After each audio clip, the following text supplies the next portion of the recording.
शुमाली वजीरिस्तान में खवातीन के 3 पोलिंग स्टेशनों पे मुबैना तौर पे तालिबान ने कब्जा किया। नॉर्थ वजीरिस्तान पाकिस्तान में इलेक्शन के दिन तालिबान ने नॉर्थ वजीरिस्तान में कुछ पोलिंग स्टेशंस टेक ओवर कर लिए हैं, वहां पर कब्जा कर लिया है। इस्लामाबाद तक में पोलिंग स्टेशन के अंदर नामालूम अफराद घुसे हुए हैं, ठप्पे लगा रहे हैं। इस्लामाबाद में ये हो रहा है 47-48 में।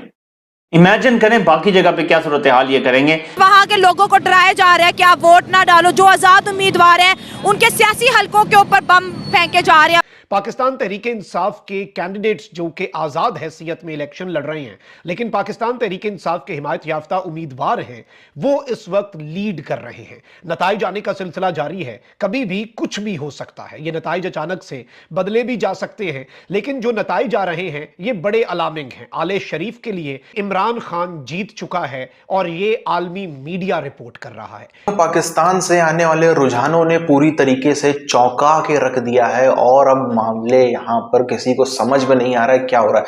जब अभी की मैं बात कर रहा हूँ, यानी कि 8:15 बजे रात के, जब मैं अभी तक रुझान देख पा रहा हूँ, 70 सीटों पर पीटीआई आगे है, 36-37 सीटों पर जो है पीएमएलएन आगे पीछे हो रही है, 17 पर जो है वो पीपल्स पार्टी बिलावल भुट्टो सरदारी की पार्टी, यानी कि पीटीआई इमरान खान की पार्टी नवाज शरीफ की पार्टी से लगभग दुगने मार्जिन पे आगे चल रही है। उसे डबल सीटें जो है वो अभी तक रुझानों में हमको आगे लीड करती हुई नजर आ रही है। अगर ये रुझान कंटिन्यू होते हैं, अगर यही ऐसा ही कुछ जीत का रिजल्ट भी निकल के आता है, तो वाकई में आज पाकिस्तान की तारीख में नया इतिहास लिख दिया है पाकिस्तान की जनता ने। हामिद मीर साहब जो हैं, उनका कहना यह है कि Taliban militants took over some polling stations in North Waziristan Pakistan में इलेक्शन के दिन तालिबान ने नॉर्थ वजीरिस्तान में कुछ पोलिंग स्टेशंस टेक ओवर कर लिए हैं, वहां पर कब्जा कर लिया है। वहां पर वो पहुंच गए हैं तालिबान, और फिर उसमें वोटर्स जो हैं वो कह रहे हैं कि वो कैसे जाएं वहां पर वोट कास्ट करने के लिए, क्योंकि सिक्योरिटी के इश्यूज है। 3-4 पोलिंग स्टेशन ऐसे हैं नॉर्थ वजीरिस्तान में जहां पे तालिबान उनके ऊपर कब्जा कर चुके हैं और वो उनके कब्जे में है। वहां पर वो किसी को वोट डालने नहीं दे रहे, और जाहिर है कि डर के मारे लोग वहां पे जाएंगे। भाई कोई बेवकूफ ही होगा, पागल का बच्चा, कि जो वहां पे जाएगा ये देखने के बाद और उसको पता चलने के बाद कि वहां पे तालिबान आए हुए हैं तो वो वोट डालने चला जाएगा, वोट डालने नहीं जाएंगे। तो ये सिचुएशन है अब उन इलाकों में। तो वहां पे वोट कैसे डलेगा? आप मुझे बताइए। बलूचिस्तान में पहले ही 2 धमाके हो गए, तो ये किस किस्म का इलेक्शन है? टोटल 17,000 कैंडिडेट ये चुनाव लड़ेंगे। 17,000 में से करीब 16,800 या 16,900 के आसपास ये लोग हैं मेल, यानी कि मर्द। कुछ 800 850 हैं औरतें और 4 हैं किन्नर। पर हंसी की बात आपको पता है, सिर्फ 6,000 कैंडिडेट हैं जो पार्टियों की तरफ से लड़ रहे हैं, सिर्फ 6,000। बाकी 12,500 दोस्तों, तकरीबन 11:30 12,500 इंडिपेंडेंट लड़ रहे हैं। मैंने तो कभी ऐसा नहीं देखा। पाकिस्तान में जो इलेक्शन का जिस लेवल का वायलेंस चल रहा है, इलेक्शन में जितने लोगों को मारा उठाया जा रहा है, जर्नलिस्ट को पीटा जा रहा है, तो वो कह रहे हैं कि साहब ये कैसे हो सकता है, आप कुछ करिए। वो सरकार को कह रहे हैं, गुहार लगा रहे हैं पाकिस्तान की सरकार से कि कुछ तो करिए, वायलेंस को कंट्रोल करिए। कितने लोग निपट गए। एक बॉम्ब ब्लास्ट हुआ 28 गायब, दूसरा बॉम्ब ब्लास्ट हुआ 3 गायब, कहीं पे 1 गायब। अच्छा इसको उठा लो, अच्छा उसको उठा। ये कौन है जो इमरान खान के फेवर में ज्यादा लिख रहा है अखबार में? उठाओ उसको जरा, इसके बीवी बच्चों को उठाओ। पाकिस्तान में जो जाएगा वो बेवकूफ है। पाकिस्तानी खुद पाकिस्तान नहीं जाना चाहता, लेकिन खास तौर से मना कर रखा है कि इलेक्शन सीजन में तो मुंह बंद रखना।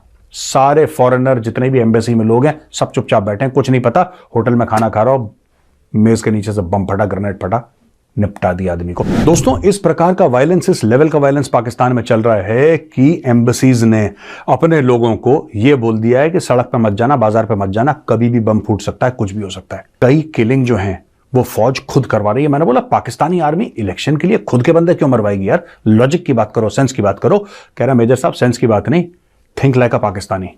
आपने करी होगी 20-25 साल पाकिस्तान पे रिसर्च, पर पाकिस्तानी के दिमाग से सोचो। ये ऐसे खौफ का माहौल पैदा करना चाहती है पाकिस्तानी फौज कि वो चाहते हैं कि ज्यादातर लोग घर से बाहर ना निकलें। आलमी मीडिया की मैं शह सुर्खियां सबूतों के साथ, जो उनकी हेडलाइंस हैं, वो आपके सामने जब चलवाऊंगा तो आपको वाज़ेह होगा कि किस तरह से इमरान खान बाज़ाब्ता तौर पर, बाकायदा तौर पर जीत चुका है और इमरान खान को इस वक्त हराना तकरीबन अमलन इन सब के लिए नामुमकिन हो चुका है। जंग इमरान खान ने एंड तक लड़ी लड़ी, पाकिस्तान तहरीक इंसाफ एंड तक लड़ी, उस लम्हे तक लड़ी जिस लम्हे तक जंग लड़ना उन पर वाजिब भी नहीं था। पीटीआई की वेबसाइट्स इन्होंने बैन कर दी पाकिस्तान में ताकि इलेक्टोरल सिंबल ना रहे, लेकिन शेर का मुकाबला यास्मीन राशिद लैपटॉप से कर रही हैं। कहीं पे बैंगन जीत रहा है, कहीं पे कुछ जीत रहा है, कहीं पे प्याला जीत रहा है, कहीं पे गदा गाड़ी जीत रही है। और इस वक्त पंजाब के और पाकिस्तान के जो मेजॉरिटी एरियाज हैं उनके अंदर मुकम्मल तौर पे मैं आपको यह बता सकता हूं कि पाकिस्तान तहरीक इंसाफ लीड कर रही है। पूरी दुनिया उसके ऊपर हंस रही है, पूरी दुनिया इलेक्शन के दौरान इंटरनेट की जो बंदिश है उस पर पाकिस्तान का मजाक उड़ा रही है और पाकिस्तान के साथ जो कुछ किया जा रहा है, एमनेस्टी इंटरनेशनल ने तशवीश का इजहार कर दिया है, दीगर इदारे जो हैं इंटरनेशनल जरीदे वो पाकिस्तान का मजाक बना रहे हैं। यहां पर मैं आपको यह बता दूं कि chief election commissioner Sikandar Sultan Raja ने कहा है कि जब महसूस होगा सिक्योरिटी का मसला नहीं तो इंटरनेट खोल दिया जाएगा, यानी जो साडा दिल कीता असी इंटरनेट खोल देंगे। और कल तक ये कह रहे थे इंटरनेट बंद नहीं होगा। उन्होंने कहा कि जी इलेक्शंस के जो रिजल्ट्स हैं वो 8 बजे भी आ सकते हैं, 9 बजे भी आ सकते हैं। ईएमएस सिस्टम में सूबाई हलकों के लिए 3 और कौमी असेंबली के लिए 4 वर्क स्टेशन जो हैं वो हमने दिए हुए हैं। और ये इलेक्शन के नतीजे के बारे में क्या कि 8 बजे भी आ सकते हैं, 9 बजे भी आ सकते हैं, फिर जितने बजे मर्जी आ जाएं वो तो कोई बात ना हुई। और आपको चीजें जो हैं वो कंक्रीट अंदाज में करनी होती हैं, ऐसी चीजें नहीं होती। अब मैंने जो आपको अपने इब्तदाइये में एक बात कही थी कि इमरान खान ये इलेक्शन कैसे जीत चुका है, इखलाकी तौर पर भी जीत चुका है।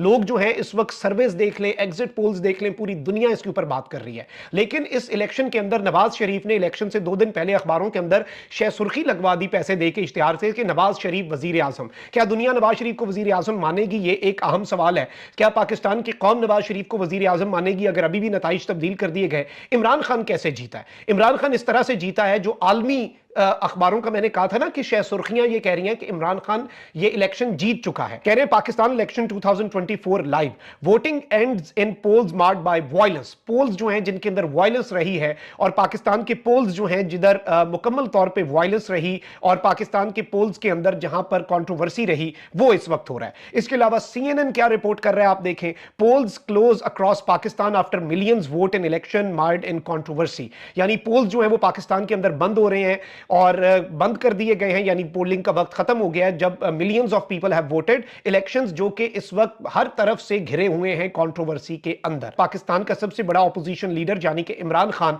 इस वक्त पाबंदे सलासल है। ये इस वक्त इंटरनेशनल मीडिया पे और पूरी दुनिया का मीडिया जो है उसके अंदर कवरेज चल रही है पाकिस्तान के इलेक्शंस की। ये आपका कुल इस वक्त वक्त है आपके इस इलेक्शन की, ये पड़े हैं आपके इलेक्शन। और ये इमरान खान की फतह का मुंह बोलता सबूत है। इखलाकी तौर पर आज जो इन्होंने काम किया, इससे पहले भी जो ये सब कुछ कर रहे थे, लेकिन आज जो इन्होंने मोबाइल फोन सर्विस और इंटरनेट सर्विस बंद की है, ये बेसिकली आखिरी ठप्पा है कि नवाज शरीफ हार चुका है। अभी जब मैं ये वीडियो शूट कर रहा हूं तब के जो नतीजे हैं, यानी कि रात के 8:15 के आसपास के जो नतीजे आ रहे हैं वो बिल्कुल चौंकाने वाले हैं पाकिस्तान से।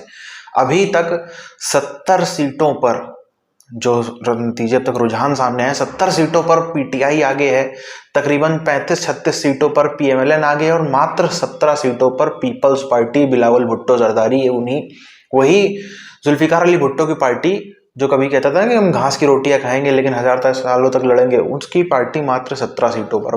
बहुत बड़ा मार्जिन है अभी तक का। अगर हम देखें तो 70 और 35-36 में, यानी कि डबल। जिसको नवाज शरीफ को बुलाया गया था कि आओ तुमको यहाँ के फिर से पीएम बना देंगे, फौज ने बुलाया और दबा के आज की तारीख में, आज अगर 8 फरवरी की मैं बताऊं, दबा के उसमें टेम्परिंग हुई है। दबा के फौज जितनी ताकत लगा सकती थी उसने अपनी पूरी ताकत लगाई है। लेकिन उसके बाद भी यदि ये रुझान नतीजे में बदलते हैं तो फिर ये पाकिस्तान के इतिहास में बहुत बड़ा करिश्मा और चमत्कार होता हुआ हमको आज नजर आने वाला है। अगर यही लीड जो है इसी ट्रेंड को फॉलो करते हैं, यही आगे और दायरा बढ़ता है, जो बाकी की जो बची सीटें जिनके अभी तक कुछ भी रुझान नहीं आए, रिजल्ट नहीं आए, और इन पे ये जो लीड है ये जीत हार के फर्क पे बदल जाती, तो बिल्कुल ये गेम चेंजर होगा। जैसा अभी तक लग रहा है उस हिसाब से तो हो सकता है इमरान खान की पार्टी को शायद अपने दम पर भी बहुमत मिल जाए। हालांकि वो सब फैसले जो है वो रिजल्ट आने के बाद होंगे, मगर अपने आप में ये बात कितनी ज्यादा चौंकाने और कितनी ज्यादा, आपको खुद सोच के देखिए, कितनी ज्यादा स्ट्रेस में भी डाल देने वाली है। पाकिस्तानी फौज के इस समय जो है वहां पे काम चल रहा है कि अभी भी देखो क्या मामला हो सकता है, क्या खेल आगे पीछे हो सकता है, ये नहीं करने देंगे, इसको सरकार नहीं बना देंगे, उसको नहीं बना देंगे। मतलब सोच के देखिए, इतनी जबरदस्त फौज के नेटवर्क के बाद भी अगर इमरान खान को इतना वोट मिल रहा है ना, तो अगर ये फ्री एंड फेयर इलेक्शन होते तो शायद पूरा का पूरा ऑपोजिशन नवाज शरीफ की पार्टी, बिलावल भुट्टो की पार्टी सब मिला के 20-30 सीटों पे सिमट जाते। इतना भयानक रिजल्ट आता अगर फ्री एंड फेयर इलेक्शन होता तो।